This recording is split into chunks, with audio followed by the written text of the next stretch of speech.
के पूरी inside story.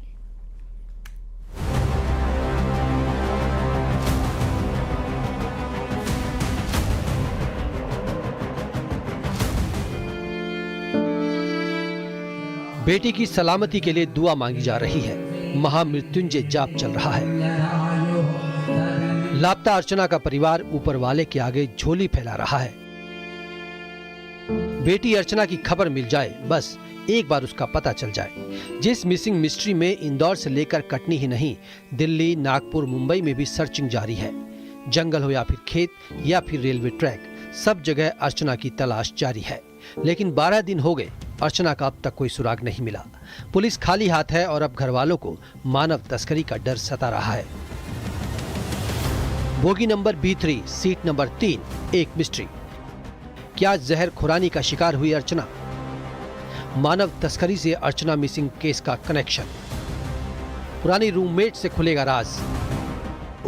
Bhopal से लेकर कटनी तक जो है, जो पॉसिबल एरियाज हम लोगों ने स्ट्रीमलाइन मतलब पिन पॉइंट किए थे, जैसे कि मिड घाट का सेक्शन हो गया, वहाँ बागतवा वाला एरिया, जो थोड़ा जंगल वाला एरिया पड़ता है ट्रेन का, और साथ साथ में केरला के आसपास के जंगलों में भी, तो वहाँ पर हम लोगों ने अपनी बड़ी टीमों के साथ में सर्चिंग ऑपरेशन भी चलाया है। पूरा दिन जो है वो 25 से 30 लोगों के साथ में सर्च ऑपरेशन चलाया है। अर्चना के बारे में आज हम आपको बताते हैं, आखिर कैसी है अर्चना। ये तस्वीर देखिए, राखी के यादगार पल। और ये दूसरी तस्वीर, अर्चना कभी NSUI की एक्टिव मेंबर रही, लेकिन राजनीति करने से दूर दूर का कोई नाता नहीं रहा। घर वालों की माने तो अर्चना का एक ही जुनून है, वो है सिविल जज बनने का। इंदौर में रहकर उसी की तैयारी कर रही है। शांत स्वभाव की है। 3 भाई बहन में अर्चना दूसरे नंबर की है। जिस कॉल मिस्ट्री की बात सामने आ रही थी, उसमें घर वालों का कहना था कि अर्चना अपने परिवार वालों से ही ज्यादा बातें करती थी। एक और बात, सोशल मीडिया में भी अर्चना एक्टिव नहीं, पूरा ध्यान सिर्फ पढ़ाई में। बेसिकली जो साथ में रहे तो वो हमें और भी उसके संबंध में जानकारी दे सकते हैं कि किस किस से बात करती थी, क्या उसके पास में और कोई दूसरे डिवाइसेस वगैरह थे। तो ये चीज़ों के बारे में भी हम लोग जो है वो पूछताछ करने के लिए एक टीम वहाँ पे भेजी हुई है। पहले भी उससे एक बार पूछताछ हो चुकी है, मगर अभी डिटेल में पूछताछ करने के लिए जो है वो टीम हमने भेजी हुई है। अधिकांश से जो फ़ोन है हमारे परिवार में ही उसकी बात होती है। अधिकांश परिवार के ही फ़ोन हैं। कुछ से टीचर वगैरह के होंगे, सहेली की होंगी, नहीं तो पूरे परिवार में वो उनकी बात जो है अधिकांश हमारे परिवार में ही होती थी। माँ से, भाई से, बहन से, हमसे। वो अपना अधिक से अधिक समय पढ़ाई में देना चाहती थी। उनका ख्वाब था कि मुझे सिविल जज बनना ही है। इंदौर के सत्कार गर्ल्स हॉस्टल से कटनी राखी मनाने के लिए निकली अर्चना 7 अगस्त को चलती नर्मदा एक्सप्रेस से लापता हो गई। 7 अगस्त को रात में आखिरी बार मां से बात हुई, उसके बाद mobile switch off.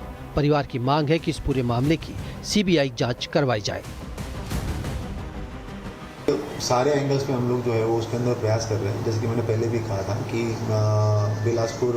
Indore Bilaspur train में जब वो थी तो वो B3 कोच में, जहाँ पे लगभग उस कोच के अंदर 8 लोग, जो सिंपल इसमें बर्थ पे आसपास में 8 लोग थे। उस दिन जो है वो रक्षाबंधन नज़दीक आ रहा है तो भीड़ भाड़ भी काफ़ी थी। पंडित मिश्रा जी का कार्यक्रम कुछ दिन पहले खत्म हुआ था तो उसकी भी भीड़ थी। कोच अटेंडेंट से भी हम लोगों ने बात करी, TC से भी हम लोगों ने बात करी है। कोच अटेंडेंट पास में ही सो रहा था।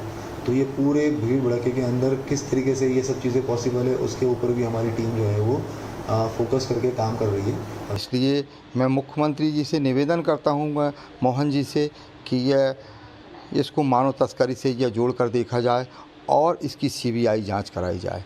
जब तक CBI जांच नहीं होगी तो अपराधी जल्दी पकड़ में नहीं आएंगे। ये बहुत बड़ी गैंग है। नर्मदा एक्सप्रेस में बोगी नंबर 3 की सीट नंबर 3 पर अर्चना बैठी थी। गेट के पास सीट थी। क्या अर्चना किसी हादसे का शिकार हुई? राखी का त्योहार होने से उस दिन ट्रेन में भीड़ ज्यादा थी। क्या किसी साजिश का शिकार हुई अर्चना? CCTV से लेकर रेलवे ट्रैक तक सर्चिंग, जंगल में तलाश, आखिर अर्चना कहाँ है? जबलपुर में अर्चना की पुरानी रूममेट क्या अर्चना के बारे में ऐसा सुराग देगी जिससे इस मिसिंग मिस्ट्री का पर्दाफाश होगा? कटनी में नारायण गुप्ता और भोपाल में रमाकांत दुबे और इंदौर में मिथिलेश गुप्ता के साथ bureau report, News 18, Madhya Pradesh, Chhattisgarh.